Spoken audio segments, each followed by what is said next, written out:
2025-26 ఆర్థిక సంవత్సరానికి GHMC budget ప్రతిపాదనలలో వృధా ఖర్చులను తగ్గించి ఆదాయం పెంచేలా బడ్జెట్ రూపొందించాలని మేయర్ గద్వాల విజయలక్ష్మి అన్నారు. జీహెచ్ఎంసీ ప్రధాన కార్యాలయంలో నిర్వహించిన స్టాండింగ్ కమిటీ ప్రత్యేక సమావేశంలో 2024-25 ఆర్థిక సంవత్సరానికి రివైజ్డ్ బడ్జెట్, 2025-26 ఆర్థిక సంవత్సరం అంచనా బడ్జెట్పై కమిటీ సభ్యులు చర్చించారు.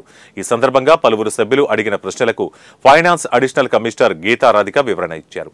పలు అంశాలపై స్టాండింగ్ కమిటీ సభ్యులు 2025-26 బడ్జెట్ ప్రతిపాదనలకు సంబంధించి పలు అంశాల్లో బడ్జెట్ ప్రతిపాదనలు రియలిస్టిక్ గా లేవని, ఎస్టేట్ అడ్వర్టైజ్మెంట్ బడ్జెట్ ఆదాయం తక్కువ చూపించారని సభ్యులు ఆరోపించారు. వారి సూచనలు పరిగణలోకి తీసుకుని బడ్జెట్ ప్రతిపాదనలో మార్పులు చేసి తిరిగి సమావేశం ఏర్పాటు చేయాల్సిందిగా కోరారు.